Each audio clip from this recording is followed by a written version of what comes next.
First ever factory outlet, Chandanagar, Mukunda Jewelers, opening soon. No making charges.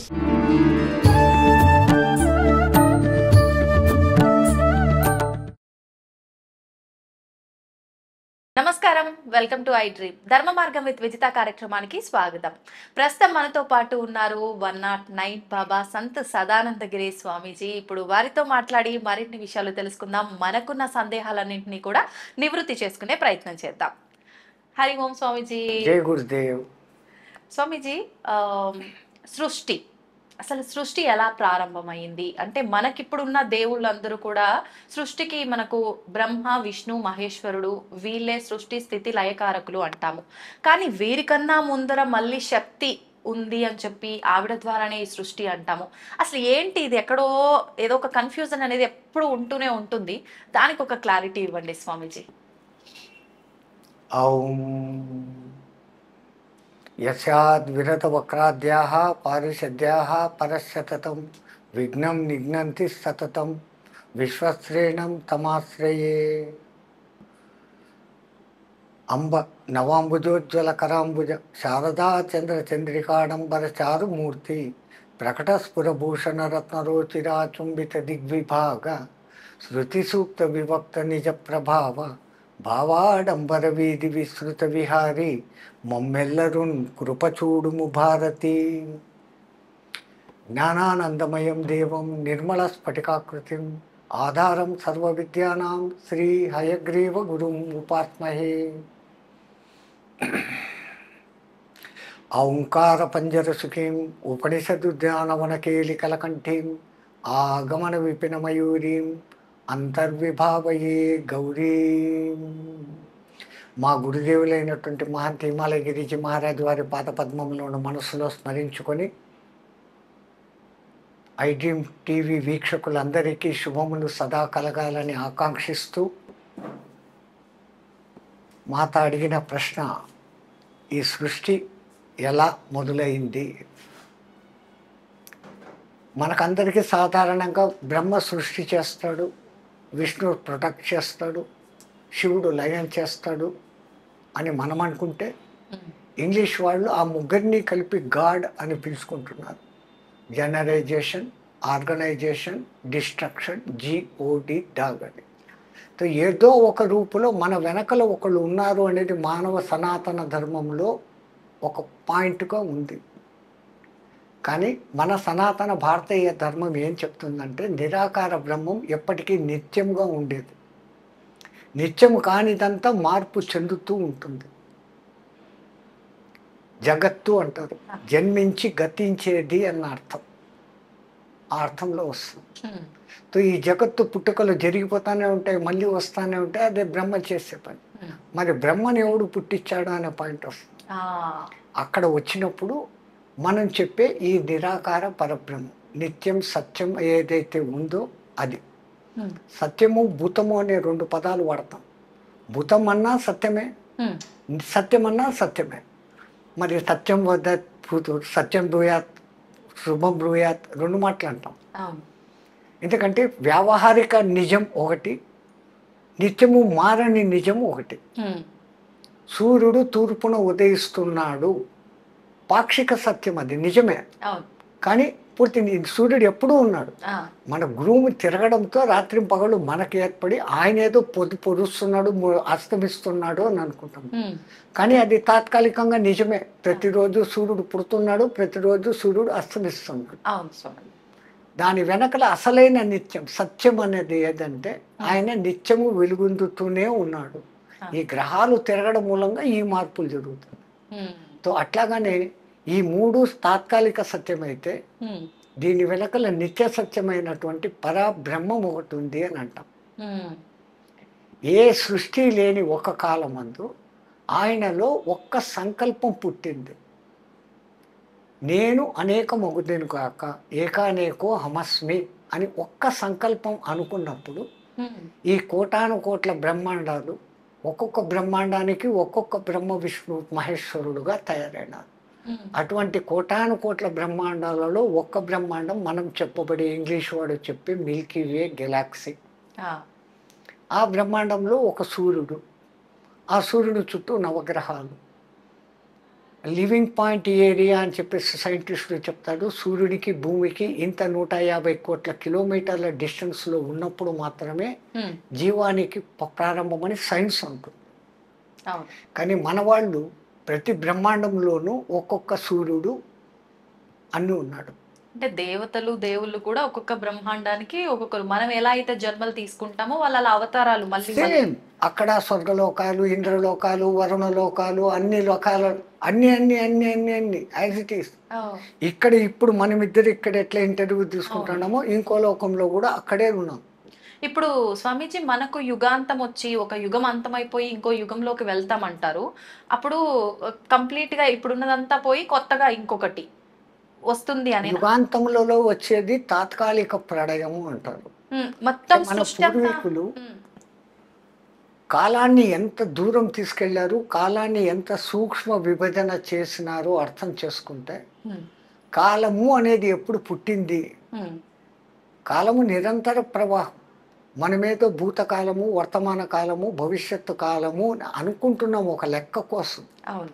ఇప్పుడు ఈ మాట్లాడినంత లోపల ఇంకేం మాట్లాడాలని ఆలోచించే భవిష్యత్తు ఉంది. ఇప్పుడు మాట్లాడుతున్న వర్తమానం మాట్లాడి ఫినిష్ అయిపోయిన వెంటనే అది భూతకాలంలోకి పోయింది. అంటే నిరంతరం ఫ్రాక్షన్ ఆఫ్ సెకండ్ అని ఇంగ్లీష్ వాడు ఏదో చెప్తాను. సెకండులో 1000వ భాగాన్ని వాడు కనిపెట్టాడు ఈ మధ్య. నేను ఇంత సూక్ష్మానికి పోయినాను కాలానికి అంటాడు. మన వేదంలో మాత్రాకాలం అని ఒక లెక్క చెప్తారు.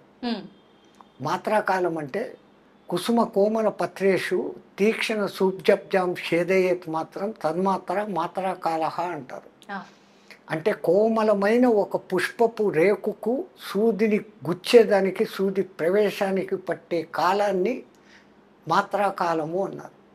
ఈ ఆధునిక సైంటిస్టు కంప్యూటర్లో దాన్ని లెక్కలు వేస్తే సెకండులో 16,000వ భాగం.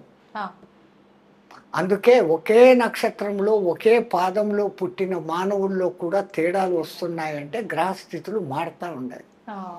రాముడు పుట్టిన నక్షత్రంలోనే ఎంతోమంది అదే పుడుతున్నారు. మరి అందరూ రాముడు కావడం లేదు అంటే ఈ మాత్రాకాలంలో వచ్చే మార్పు. అక్కడ అంత సూక్ష్మంగా మొదలుపెట్టి ఆ నిమేషాలు అని అదని ఇదని లెక్కలు చెప్పుకుంటూ గడియలు విగడియలు అని చెప్పుకుంటూ అన్నిటినీ రెండు చేస్తూ వచ్చారు. ఎందుకు అంటే అర్ధనారీశ్వర తత్వం అనేది ఉంటేనే సృష్టి జరుగుతుంది అని చెప్పడంతో దినము రాత్రి 7 రోజులు కలిస్తే వారం, 2 వారాలు కలిస్తే పక్షం, 2 పక్షాలు కలిస్తే నెల, 2 నెలలు కలిస్తే ఒక ఋతువు, 3 ఋతువులు కలిస్తే 2 ఆయనాలు, ఆయనం ఉత్తరాయణం సంవత్సరం. ఆ తర్వాత పుష్కరం 12, ఆ తర్వాత షష్ఠి, ఇంపార్టెంట్ డేట్స్ చెప్పుకుంటూ పోయారు. ఆ తర్వాత సహస్ర చంద్ర దర్శనం 80, ద్విషష్ఠి 120 ఏళ్ళు పూర్ణాయుధార్థం. ఇట్లా మన వాళ్ళు చెప్పుకుంటూ ఈ సంవత్సరాలు 4,32,000 అయితే దాన్ని ఒక కలియుగ ప్రమాణంగా చెప్పారు. కలియుగం దాంట్లో కూడా మళ్ళీ సంఖ్యాశాస్త్రం 4, 3, 2 కలిపితే 9. ఈ కలియుగానికి రెండింతలు 8,64,000 సంవత్సరాలు. అది ద్వాపరయుగం. ఈ కలియుగానికి 3 12,96,000 సంవత్సరాలు. అది త్రేతాయుగం. ఈ కలియుగానికి కృతయుగం 12,28,000 17,28,000 సంవత్సరాలు. ఈ 4 యుగాలను కలిపి ఒక్క మహాయుగం అంటారు. ఈ ఒక్క మహాయుగానికి మళ్ళీ టోటల్ చేస్తే 43,20,000 సంవత్సరాలు. ఇట్లాంటి మహాయుగాలు 1000 అయితే బ్రహ్మదేవుడికి ఒక పగలు, 1000 అయితే బ్రహ్మదేవుడికి ఒక రాత్రి. 1000 మహాయుగాలు కలిగిన తర్వాత బ్రహ్మదేవుడు విశ్రమించినప్పుడు ఇంతవరకు జరిగిన ఈ సృష్టి అంతా ఆయనలోకి పోతుంది. మళ్ళీ ఉదయం తెల్లారిన తర్వాత మళ్ళీ పైకి తీస్తాడు. ఇంతకుముందు జన్మలో ఒక బంటుగా ఉన్నోడు ఈ జన్మలో రాదు. ఈ క్రియేషన్, ఆ, ఈ మార్పులు, వాడి కర్మలు, వాడు చేసిన ఉత్తమ సేవలను బట్టి ప్రమోషన్స్, డిప్రెషన్స్ అనేటి లెక్కన ఉమ్, వాళ్ళలో ఈ మార్పులు జరుగుతూ సృష్టి ఇట్లా అనంతంగా జరుగుతూ ఉంటుంది. ఉమ్, ఇట్లాంటి సృష్టి చేసే ఈ బ్రహ్మకు ఆ, ఒక్కరోజు ఇంత అయితే, అటువంటి 365 రోజులు ఇంటూ 100 అయితే ఈ బ్రహ్మ కూడా పోతాడు. అప్పుడు ఆ బ్రహ్మ పోయినప్పుడు పెద్ద కల్పం, పెద్ద వినాశనము అంటారు. ఆహా, మళ్ళీ కొత్త బ్రహ్మ వస్తాడు. అందుకే భవిష్యత్తు బ్రహ్మ హనుమంతుల వారు అని ఇప్పుడే చెప్పి ఉన్నారు మన వాళ్ళు. అవును అవును, వాస్తవమేనా ఇట్లా ఈ స్వామీజీ? బ్రహ్మలు మారుతూ ఉంటారు. ఆ, ఇట్లా బ్రహ్మ మారితే అది విష్ణుదేవుడికి ఒక్క రోజు అంట. విష్ణుదేవుడికి ఒక్కరోజు. అట్లా శ్రీ మహావిష్ణువుకు ఒక్కరోజు ఇంటూ 365 ఇంటూ 100 వేస్తే ఉమ్, ఆ శ్రీ మహావిష్ణువు కూడా కరారవిందేన పదారవిందం ముఖారవిందేన వినివేశయంతం వటస్య పటస్య పుటేశయనం బాలముకుందం మనసాస్మరామేని బాలముకుందుడు అయిపోతాడంట. ఆ, ఆయన అట్లా బాలముకుందుడైతే ఉమ్, అది శివ పరమాత్మకు ఒక్క ఉచ్ఛ్వాస నిశ్వాస కాలం అంట. వామ్మో. అట్లా శివ పరమాత్మకు 21,600 హంసజపం జరిగిపోతే ఆయనకు ఒక్క రోజు.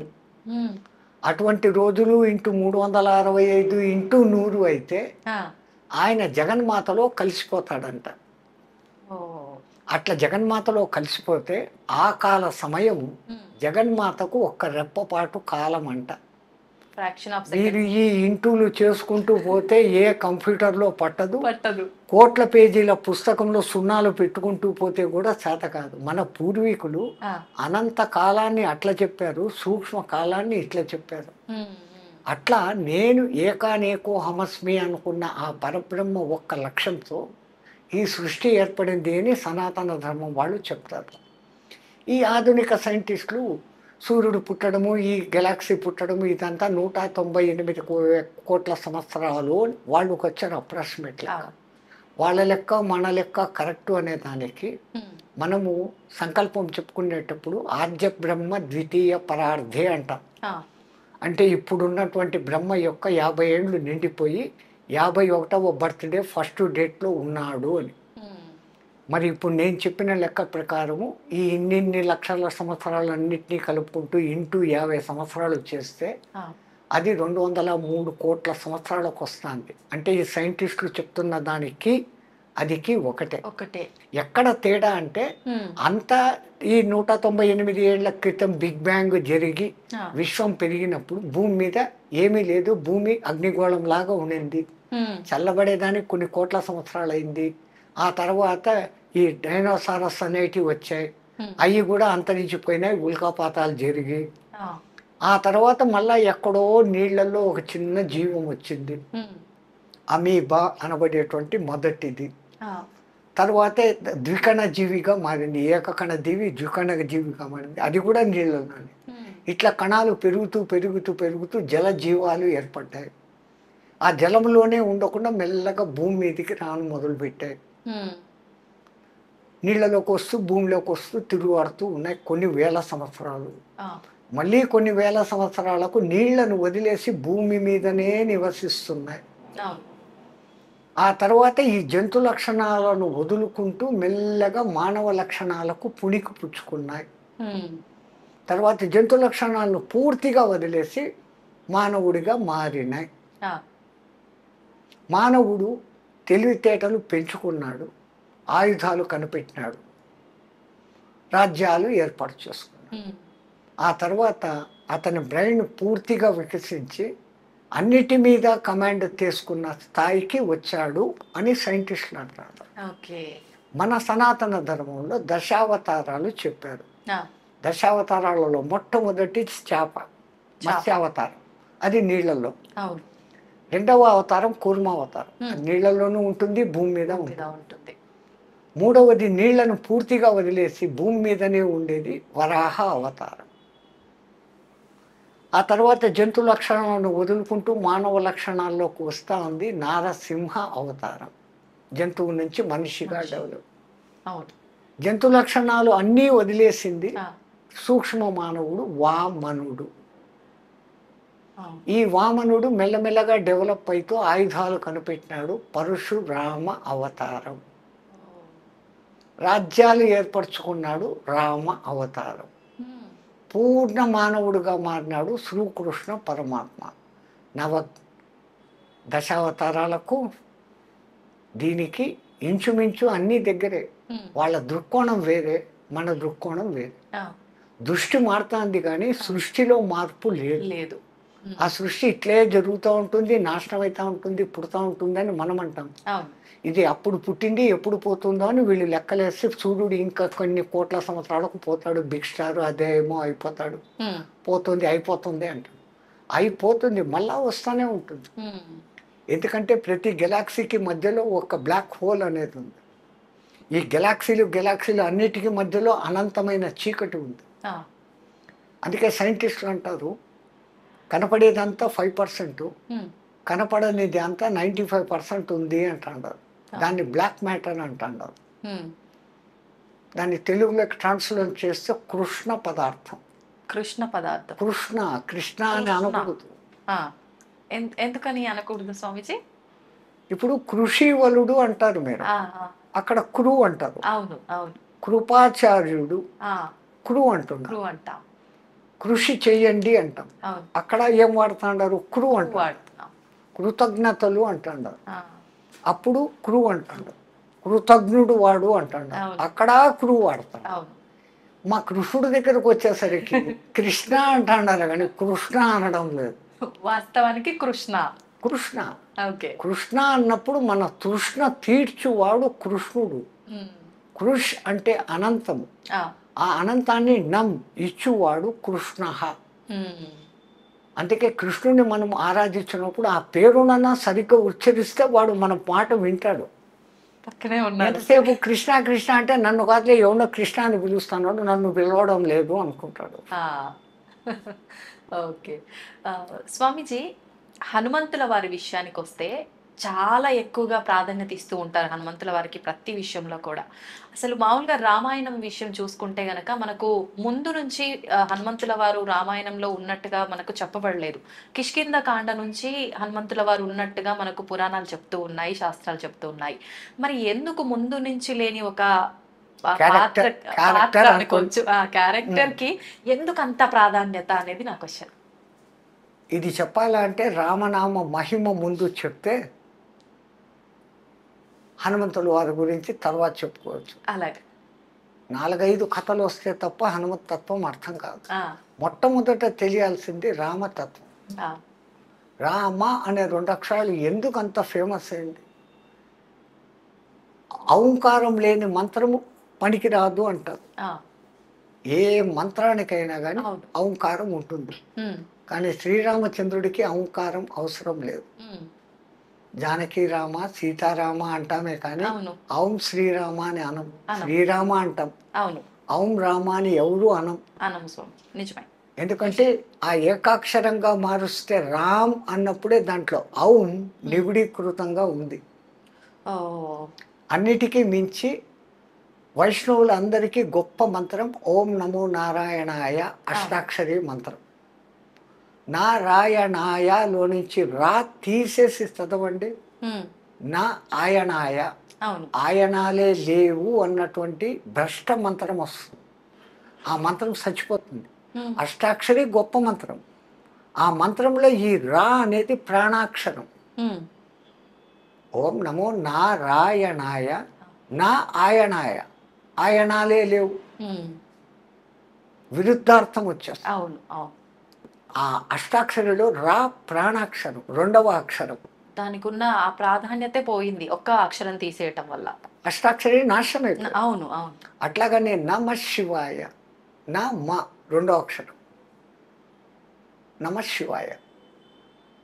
అట్లా పంచాక్షరి చదివిన పుణ్యము, ఇట్లా అష్టాక్షరి చదివిన పుణ్యము రావాలని వశిష్ఠ మహర్షి ఆలోచించి రామ అని పెట్టినాడు. అందుకే ఆ రాముడు ఎంత మనలో రమమైపోయినాడు అంటే ఆత్మారాముడు అని పిలుస్తాం. ఆత్మ గోవిందుడు అనం, ఆత్మ దుర్గా అనం, ఆత్మ వెంకటేశ్వరుడు అనం, ఆత్మ శివుడు అనం, ఆత్మ రాముడు అంటాం. ఆకలిగా ఉన్నవాడికి ఒకడికి అన్నం పెడితే తినేసి నా కడుపు చల్లగా చూసావు, నా ఆత్మారాముని చల్లబరిచావయ్యా అంటాడే కానీ ఇంకోటి అన్నాడు. అవును అవును అంతగా మన జీవితాలలో మమైకమైంది. కారణం ఏంటంటే ఆ రామ అనే 2 అక్షరాలను విడిచిపెట్టి ఏకాక్షరంగా పలికిన రామ్, రామ్ అని పలికిన అది అగ్ని బీజాక్షరం. మన షట్చక్రాలలో మణిపూరక చక్రము మన సెంటర్లో ఉంది. మూలాధారం, స్వాధిష్టానం, మూడవది ఇది. అది అగ్నితత్వం. ఆ అగ్ని ఉండబట్టే మనం ఇట్లున్నాం.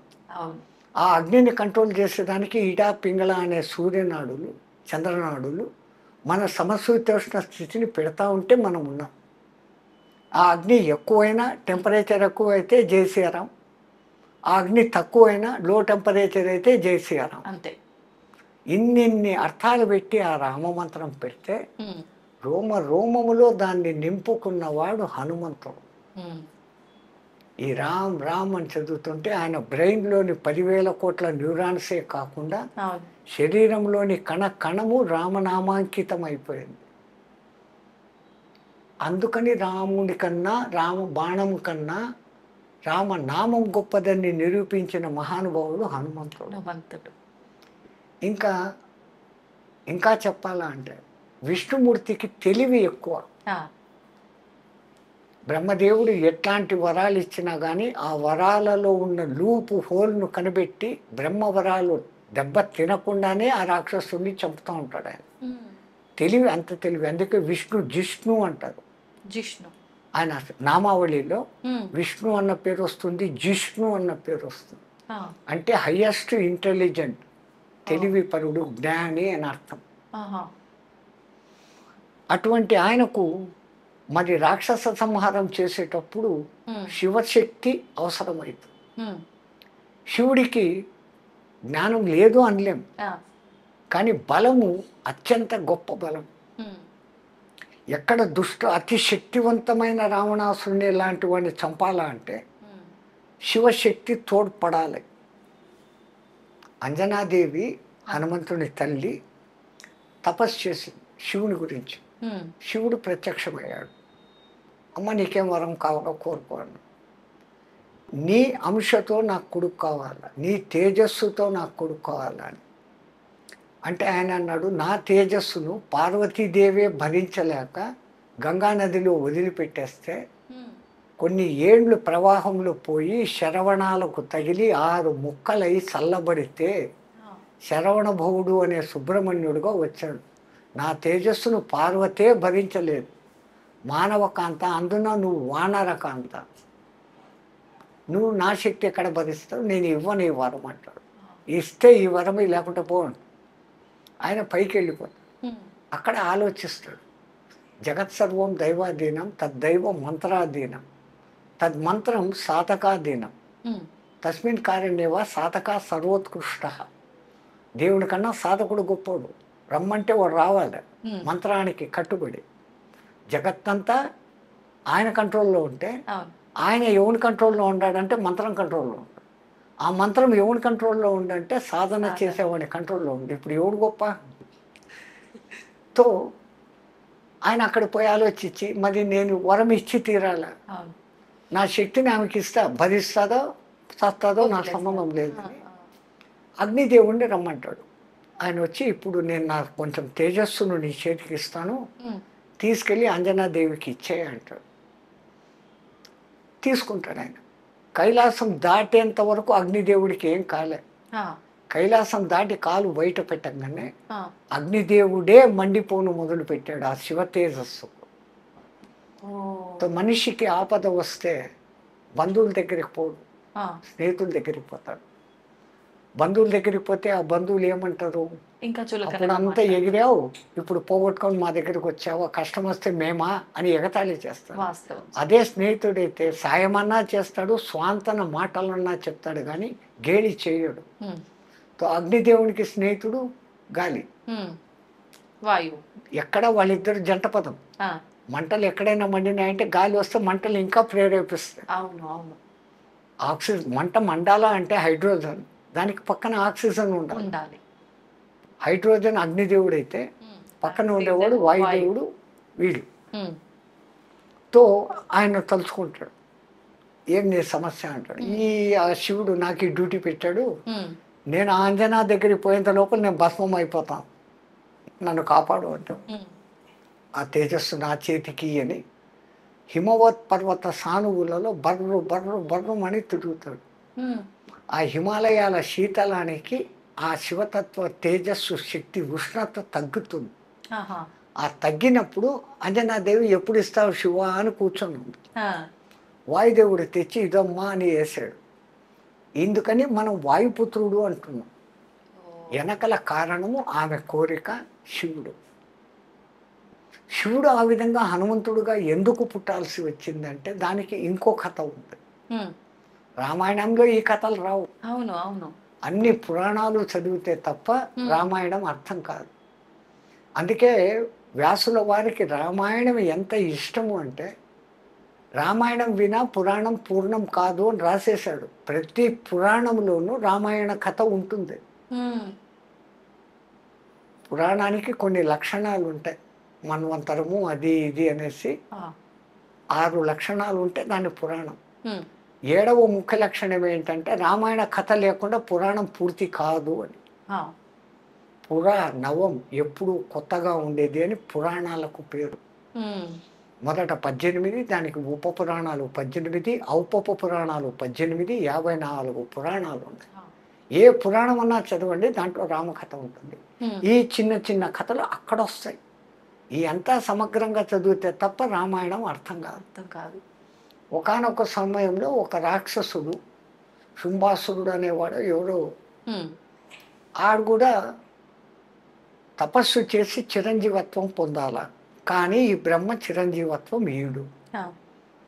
ఎంత టెక్నికల్గా వరాలు అడిగినా కానీ ఆ జిష్ణు చంపేస్తాడు. విష్ణుకు కూడా దొరకని లాజిక్ను మనం ఏదన్నా పట్టుకొని చిరంజీవత్వం సాధించాలా అని ఆలోచించి మనసులో ఒక థాట్ వస్తుంది. ఆ థాట్ పెట్టుకొని తపస్సు చేస్తాడు. బ్రహ్మదేవుడు ప్రత్యక్షమవుతాడు. ఒక వారం తర్వాత వారం అడుగుతాను అంటాడు. ఈ వారం రోజులు మళ్ళీ ఆలోచిస్తాడు. ఎటువంటి వరం అడిగితే విష్ణుమూర్తి కూడా నన్ను చంపలేడు. వారం రోజులు బాగా ఆలోచిస్తాడు. బ్రహ్మ వచ్చేస్తాడు. వారం అయిపోయింది, ఏం వారం కాదు. ఏం లేదు, నా చేతిలో కత్తి ఉండి ఆ కత్తితో నాకే గాయమైతే నేను చావాలి, లేకపోతే నేను చావకూడదు. బ్రహ్మ ఓరి పిచ్చోడా, ఇది ఎక్కడ వరంరా? ఇన్నాళ్ళు తపస్సు చేసి వారం టైం అడిగి ఇంత పిచ్చి ప్రశ్న, ఏ పిచ్చిదో మంచిదో నాకు ఈ వరమే అన్న. ఆయన ఏమనుకోకుండా తదాస్తు అని వెళ్ళిపోయాడు. బ్రహ్మ అటు పోంగానే వీడు ఇంకా నా జీవితంలో నేను కత్తిని ముట్టనుగాక అని ధారగా వదిలినాడు. ధారగా వదిలితే ఇంకా మళ్ళీ తిరిగి తీసుకోవడం ఉండదు. ధార అనేది ధార పోయడం. మనం కూడా అంటాం నీదంతా నాకు ధార పోయని ఊరికే అంటాం. ధార పొయ్యాల. ధార అంటే నీటి ధార. అందుకే బలిచక్రవర్తి వామనుడు వచ్చినప్పుడు నీకేం కావాలా అడుగు అంటాడు. 1 అడుగు అడగను, 3 అడుగులు అడుగుతాను అంటాడు. మీ తెలుగులో చమత్కారం ఇదే. అడుగు అంటే అడుగులు అన్న అర్థం ఉంది. పూచో, హిందీలో మేము పూచో అంటాం. ఈ తెలుగులో ఈ అర్థం ఉంది. నీకేం కావాలో అడుగు అంటే 1 అడుగు అడగను, 3 అడుగులు కోరికలు కోరుతాను అన్నాడు. అడుగు అడగడం అంటే కోరిక అంతే. చలో మాంగ్లే అన్నాడు. మరి ఇచ్చేటప్పుడు నాకు నేను అడిగింది నాకు ధార పోసి అన్నాడు. అంటే ఇంకా నేను మాట తప్పను, ఇంకా ఇస్తాను అని. ఆ ధార పోసేటప్పుడు శుక్రాచార్యుడు అడ్డం వస్తాడు. వచ్చినోడు విష్ణు నిన్ను నాశనం చేసేదానికి వచ్చినాడంటే అంతటి విష్ణు చెయ్యి కింద నా చెయ్యి పైన ఉంటే ఇంకేం కావాలా అనేసి ఆయన్ను కూడా కాదని చెప్పి ధారాపాతంగా నేను నీకు ఇస్తాను, నువ్వు అడిగిన 3 అడుగులు ఇస్తాను అంటాడు. అనగానే ఈయన 1 అడుగుతో నీ రాజ్యం అంతా కావాలా అంటాడు. 2వ అడుగుతో నువ్వు సంపాదించుకున్న పుణ్యలోకాలు అన్నీ కావాలా అంటాడు. పైలోకాలు అయిపోయింది. ఇంకా 3వ అడుగు ఇంకెక్కడ అడగాలి? నా తల మీద పెట్టు అంటే రసాతలానికి ఆయన్ను ఉచ్చస్థానానికి పంపుతాడు. నీచస్థానం కాదది. అతల వితల సుతల తలాతల రసాతల మహాతలాలు స్వర్గము కన్నా అద్భుతమైన వైభోగాలతో ఉంటాయి. ఓ, అక్కడ బలిని పంపించేసి బలికి ద్వారపాలకుడుగా విష్ణుమూర్తి ఉంటాడు. విష్ణువే ధార బాలపాల. పోయడంలో ఇంత అర్థాలు ఉన్నాయి. ఆ, ఈడేమో ఇక్కడ ఈ ధార పోసాడు. ఇంకా లేని అల్లకొల్లాలు ఈవినికి ఎన్ని శక్తులు వచ్చేసినాయంటే దేవతలకు మించిన శక్తులు. ఏది అనుకుంటే సంకల్పంతో ఆయుధాలు చేతికి వచ్చేసి శక్తి వచ్చేసింది. ఉమ్, ఇంకా ఈయన జయించడం చేతకాడం లే. ఉమ్, ఇంద్రుడు అల్లాడుతూ వచ్చాడు. త్రిపురాసులను చంపగలిగినావు నువ్వే సరైనోడి, వాడి మీదకి యుద్ధానికి పోవాలి. ఉమ్, ఈయన పోయాడు. వాడు ఇంకా ఏమిది, వాడు కత్తి మట్టుకు పట్టుకోడు. ఇంకా ఏమి శూలం అంటే శూలం, పాశుపతాస్త్రం అంటే ఏదైనా అన్నీ చేస్తాడు. అవును. చావుడు. శివపరమాత్మ యుద్ధం చేసి చేసి చేసి అలసిపోయి ఆ, రిటర్న్ వచ్చేస్తాడు. దేవతలంతా మీటింగ్ పెట్టుకున్నాడు. అరే బ్రహ్మ, నువ్వు ఏం వరం ఇచ్చినావురా? ఉమ్, ఏం లేదు, వాడి చేతితో కత్తి ఉండాలంట, వాడికి దెబ్బ తగలాలంట, వాడు చావాలంట. ఓ సింతేనా, మనం కత్తి తీసుకొని పోయి యుద్ధం చేస్తామని మళ్ళీ పోయినాడు. ఆ, ఆయన కత్తి పట్టడం లేదు. పట్టలేదు. ఓకే. కత్తిని అడ్డగిస్తూ ఏమేమో పడతాడు. ఈయన అలసిపోతానాడే తప్ప ఆ, వాడు కత్తి పట్టడం. తను ఓడిపోయి మళ్ళీ వచ్చాడు. ఆ, మళ్ళా మీటింగ్ పెట్టుకున్నప్పుడు విష్ణుమూర్తి దీర్ఘంగా ఆలోచిస్తా అన్నాడు. ఉమ్, ఏమయ్యా అంటే, మరి ఇంకా ఈ జిష్ణువే కాపాడాలమ్మా అంటే, ఆ, ఈ జిష్ణు చేత కూడా కాదు ఇది. ఉమ్, వాడు ఎవడో ఇంతకుముందు ఒకటి అడిగాడు, నేలలో కాదు, భూమి మీద కాదు, ఆకాశంలో కాదు, ఇంట్లో కాదు, బయట కాదు, పగలు కాదు, రాత్రి కాదు, అవును, మనుషుల చేత కాదు, జంతువుల చేత కాదు, దేవతల చేత కాదు, అవును. ఆయుధాల చేత కాదు. అట్లాంటి వాడినన్నా చంపాడు వీడు. ఉమ్, వీడు కత్తి పట్టడు అనేసి దార పోసుకున్నాడు. అవును. ఇంక వీడి చేత కత్తి పట్టించేది ఎట్లా, వీడు చచ్చేదట్లా, వీడు సావాడు. ఆ, లేదు, అనంత కోటి ఉపాయాలకు శతకోటి అపాయాలు ఏమో అంటారు మీరు తెలుగులో. అదేమో చెప్తారు, ఆ, ఆ, శతకోటి ఉపాయాలకు అనంత కోటి అపాయ ఏమో ఉంది. అది మంచి వర్డ్. అవును. ఆ శతకోటి అపాయాలకు అనంత కోటి ఉపాయాలు బుద్ధులు సంథింగ్ ఏదో వస్తుంది అనుకుంటే. ఏదో ఉమ్, అట్లా ఎక్కడో ఒక్క చోట లూప్ హోల్ ఉంటుంది అని ఈయన అంటున్నాడు. ఆ, ఏం లూప్ హోలు, వాడు కట్టే పట్టుకోడు.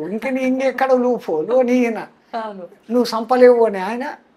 ఎవడైనా జాతస్య మరణం ధ్రువం సంపుతాను అని ఈయన. ఆ, వీళ్ళిద్దరి మధ్య కొంచెం పట్టుదల పెరిగిపోయింది. ఉమ్, శివపరమాత్మ, నువ్వు సంపకపోతే ఏం చేస్తావు అన్నాడు. ఉమ్, ఒక జన్మ నీకు నేను ఊడిగం చేస్తాను అన్నాడు. ఒక జన్మంతా. విష్ణుదేవుడు, నేను ఒకవేళ సంపేసి వస్తే నువ్వేం చేస్తావు అన్నాడు. నేను నీకు ఒక జన్మ ఊడిగం చేస్తాను. రైట్, ఈ మాటలైంది.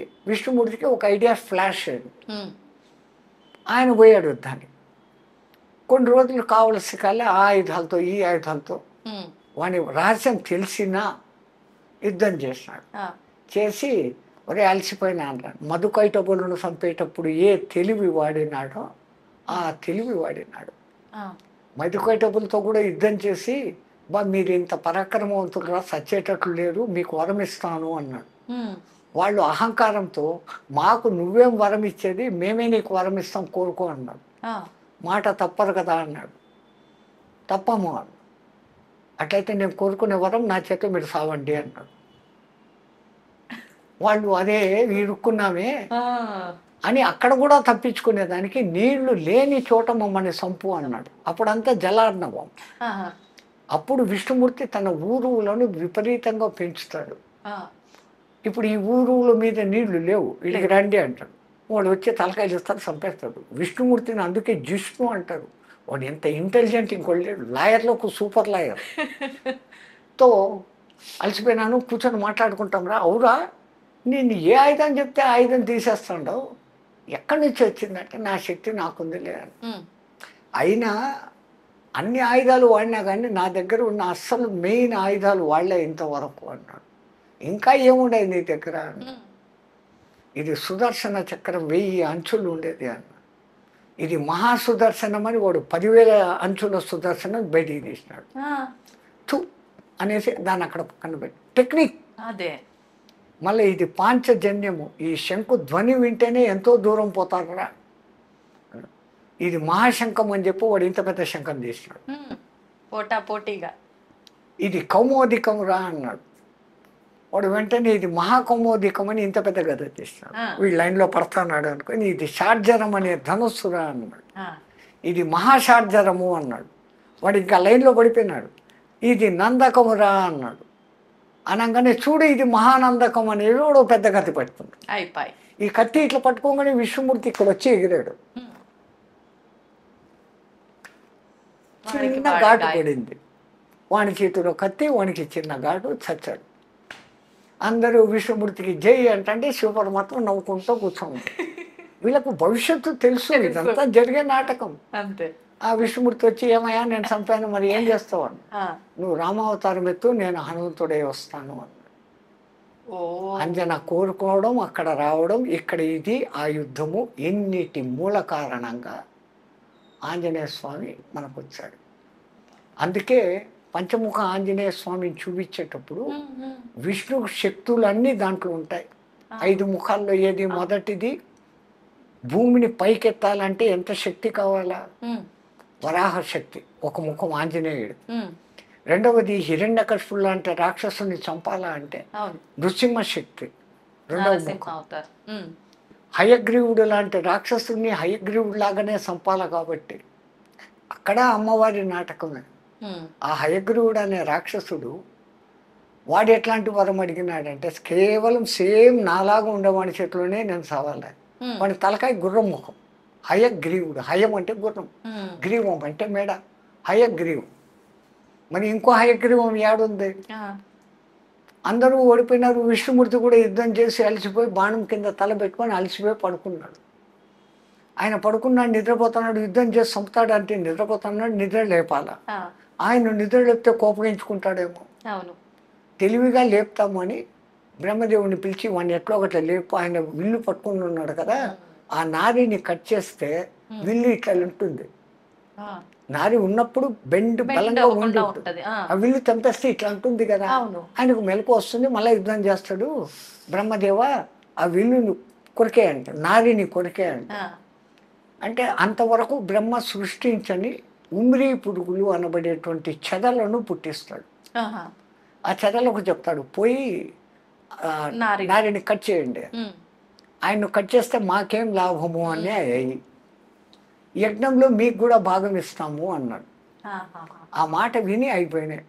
ఇప్పుడు కూడా సాంప్రదాయంగా యజ్ఞం జరిగిన తర్వాత, యజ్ఞం పూర్తయిన 2వ రోజు లోపల తవ్వితే కింద మీకు ఆ చెద పురుగులు కనపడతాయి.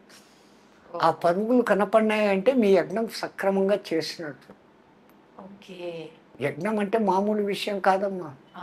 సుక్కు శృవాల శుద్ధి, భూశుద్ధి, వాస్తు శుద్ధి, ఇటుకల శుద్ధి, ఆ హోమద్రవ్యాల శుద్ధి, ఇన్ని చేస్తే యజ్ఞం. అది హోమము యజ్ఞము మధ్య తేడా ఏంటి స్వామి? పేర్లు అదే. యజ్ఞం అంటే పలానా పేరు మీదే ఈ యజ్ఞం చేస్తున్నానని సంకల్పించుకొని ఇన్ని రోజుల వరకు చేసేది యజ్ఞం. హోమం అంటే నిత్యాగ్ని హోమం. బ్రాహ్మణుల ఇంట్లో 3 అగ్నులు ఎప్పుడు పెట్టుకొని ఉంటారు కదా, గ్రాహపత్యము, ఆవహనీయము, అగ్ని అనేది 3 అగ్నులు ఉంటాయి. అది ఆ సిస్టమ్. ఓకే, ఇప్పుడు మళ్ళా సబ్జెక్ట్ మంది ఎక్కడో డివియేట్ అవుతుంది. పురాణాల కథలు సామాన్యంగా ఉండవు. మనం పంచముఖ హనుమంతుడి అవతారం హయగ్రీవుడు అది కొట్టంగానే ఎంత జోరుగా ఈ నారి కొడుతుందంటే విష్ణుదేవుని తలకాయ ఎగిరిపోతుంది. ఒరెవరే లేపుతాం అనుకుంటే తలకాయ పోయింది, ఎత్తుకంటే కనిపిస్తాము అనుకుంటారు, దొరకదు. అప్పుడు అందరూ జగన్మాతను ప్రార్థిస్తే ఫలానా చోట గుర్రం ఆ ముఖం పట్టుకొని ఉంది, దాన్ని కట్ చేసి పెట్టండి అంటారు. ఆ గుర్రం తలకాయ తీసుకొని వచ్చి పెడతారు. అంటే ఇప్పుడు టెక్నాలజీ చేయి తీసి చేయి పెట్టినట్లు దేవతలకు ఏం తెలుసు అంటే తలకాయలు తీసి తలకాయలు పెట్టే టెక్నిక్ గణపతి దగ్గర నుంచి హయగ్రీవుడి దగ్గర నుంచి అనేకం ఉంది. వేదాల్లో అనేక చోట ఈ అశ్విని దేవతలు అనే దేవతల వైద్యులు యుద్ధరంగంలో కాళ్ళు చేతులు తెగిపోయిన వాళ్ళకు ఇనుప కాళ్ళు ఇనుప చేతులు వేసినట్లుగా రాసి ఉన్నారు. ఆపరేషన్స్లో మన వాళ్ళు అంత ఎక్స్పర్ట్స్. వాళ్ళు ఎట్లా చేసినారో ఆపరేషన్స్ ఉన్నాయా స్వామిజీ? ఖచ్చితంగా. కానీ ఆ టెక్నాలజీ ఎటువంటిది అనేది మనకు తెలియదు.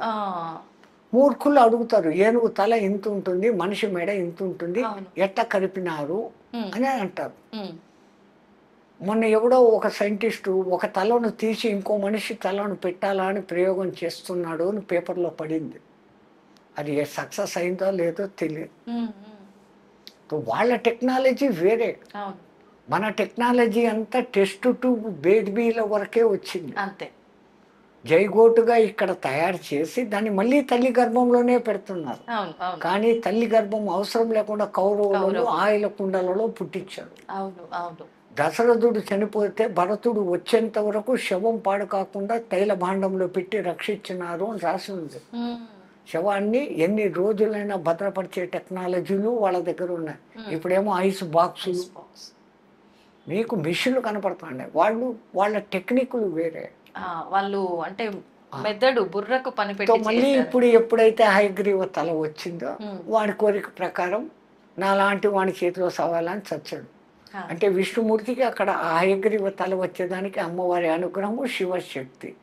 అందుకే ఆ పంచముఖ ఆంజనేయ స్వామిలో హయగ్రీవ ముఖం. Okay okay. ఆ తర్వాత రామచంద్రుల వారి కార్యం నిర్వర్తించేదానికి హనుమత్ ముఖం 4. అఖిలాండ బ్రహ్మాండాలను తన కడుపులో పెట్టుకున్న శ్రీ మహావిష్ణువును మోసి తీసుకొని పోవాలంటే గరుత్మంతుడు ఎంత బలంగా ఉండాలా? ఆ శివశక్తి లేకపోతే ఈయన నడవలేడు. అది గరుడ అవతారం. అట్లా ఆ పంచముఖ ఆంజనేయ స్వామి, ఆ రామనామ శక్తి శివశక్తి.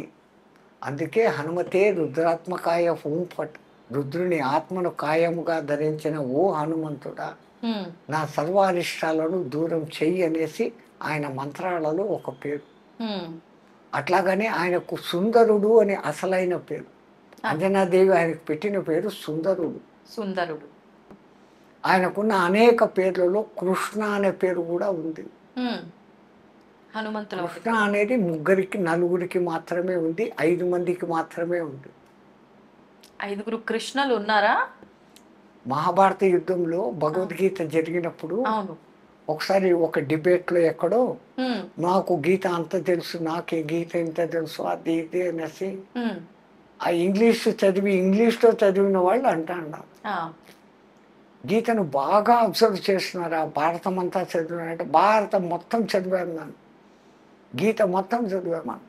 మళ్ళీ అట్లయితే భగవద్గీతలో ఎంతమంది కృష్ణులు ఉన్నారు? నువ్వెక్కడ పిచ్చోడివయ్యా, చెప్పిన కృష్ణుడు ఒకడే కదా. మళ్ళీ విన్న అర్జునుడు కూడా కృష్ణుడే. అర్జున పల్గొన పార్థ కిరీటి బీభత్సుడు విజయ కృష్ణ సవ్యచాసి ధనుంజయ అని ఆయనకు కూడా 10 పేర్లు. సర్వ ఉత్కృష్ట ఆకృష్ట రూపం ఇది కృష్ణం. క్రూ క్రూ క్రూ అన్నప్పుడే ఇది వస్తుంది, క్రీ క్రీ అన్నప్పుడు రాదు. సర్వ ఉత్కృష్ట ఆకృష్ట రూపం కృష్ణం. అర్జునుడు కూడా అంత సుందరుడు కాబట్టి ఒక్క ద్రౌపదమ్మను కాకుండా ఎంతో మందిని, విద్యుల్లేఖమాలని, ప్రమీలను, సుభద్రను, ఇంతమంది. కృష్ణుని తర్వాత ఎక్కువ భార్యలు ఉండేవాడు ఈయనే. ఎందుకంటే ఆ ఆకృష్ట రూపం. అంటే ఇప్పుడు చెప్పే కృష్ణుడు ఒకడు, వినే కృష్ణుడు ఒకడు, ఇంకా ఇంకో కృష్ణుడు జెండాపై కపిరాజు హనుమంతుడు, ఆయనకు కూడా కృష్ణ అనే పేరు. 3 4వ వాడు అసలు ఈ కురుక్షేత్ర సంపాదన యుద్ధం రావడానికి మూల కారణం ద్రౌపది. ద్రుపదరాజు కూతురు కాబట్టి ద్రౌపది, పాంచాల దేశపు రాకుమారి కాబట్టి పాంచాలి.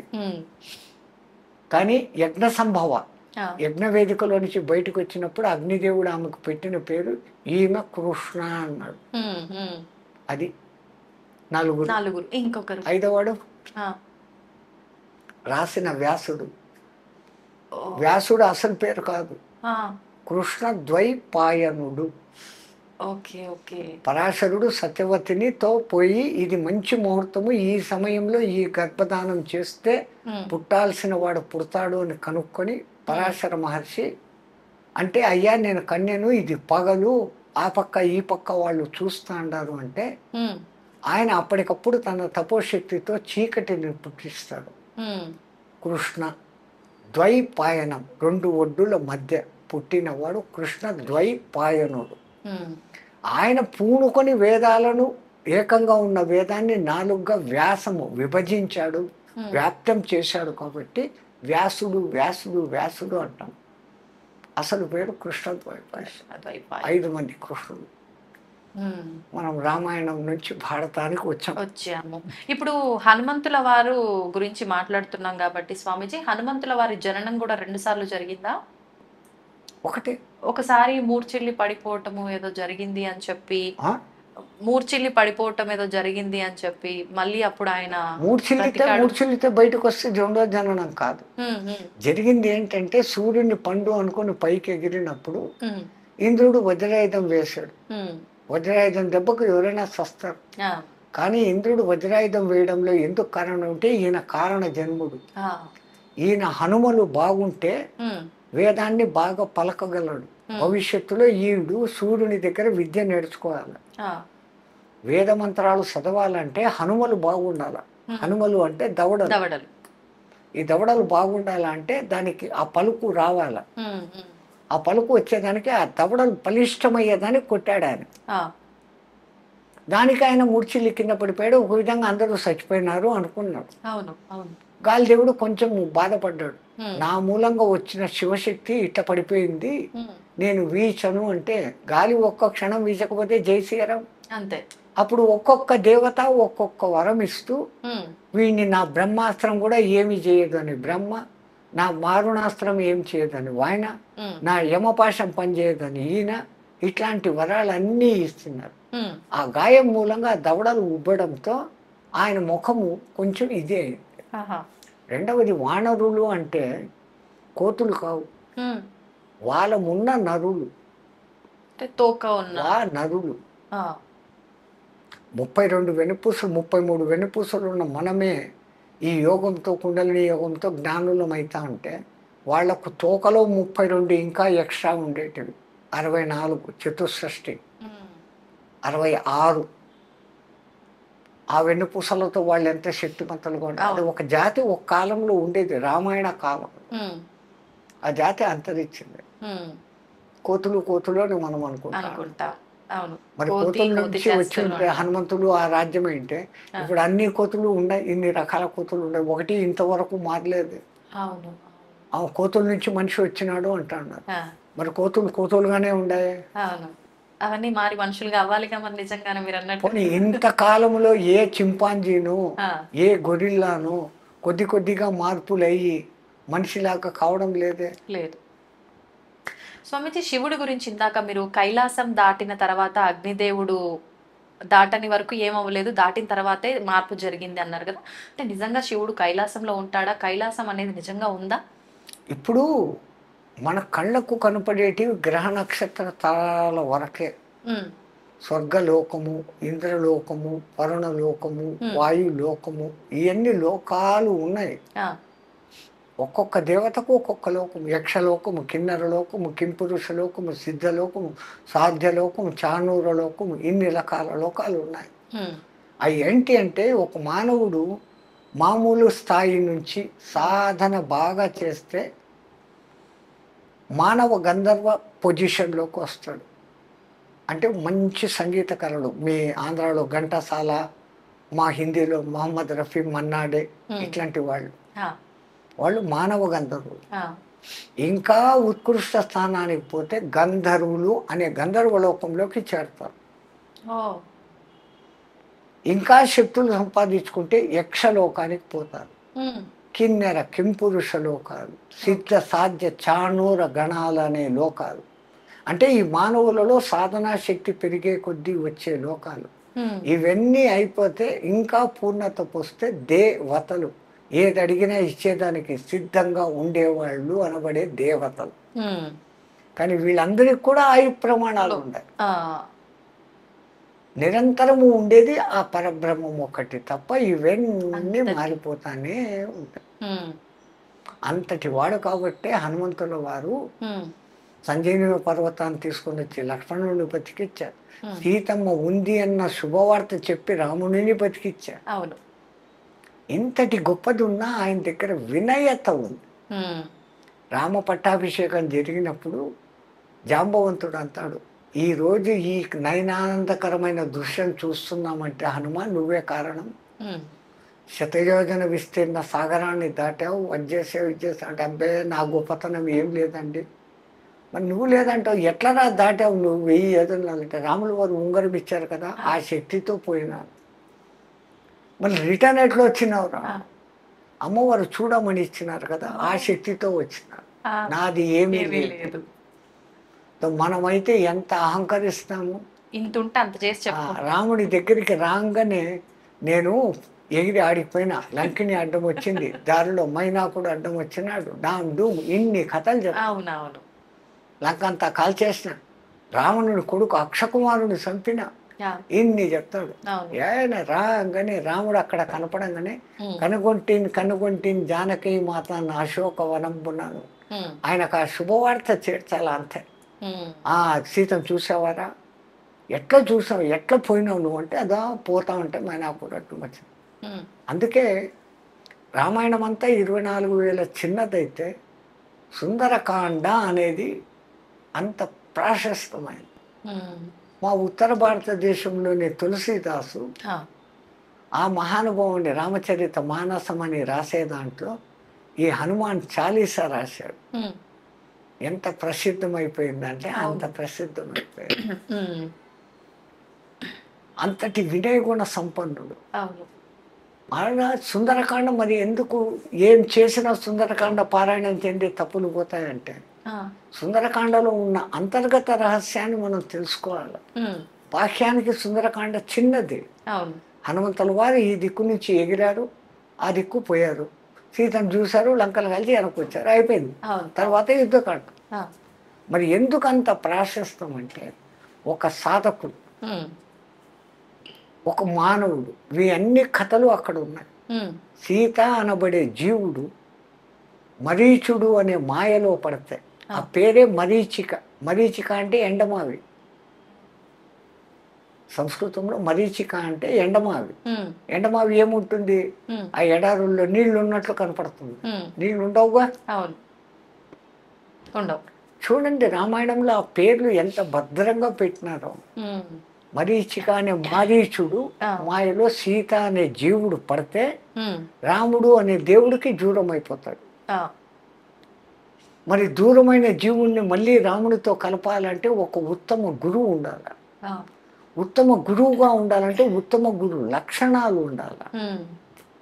హనుమంతుడు ఈ పక్క నుంచి ఆ పక్కకు ఎగిరేటప్పుడు ముందు అడ్డం వచ్చినోడు మైనాకుడు. ఆయన వచ్చి, మీ తండ్రి రక్షించబట్టి నా రెక్కలు మిగిలి ఉన్నాయి, లేకుంటే ఆ ఇంద్రుడు మొత్తం అందరి మా కులమ్మ వాళ్ళందరి రెక్కలు పగలగొట్టేశాడు.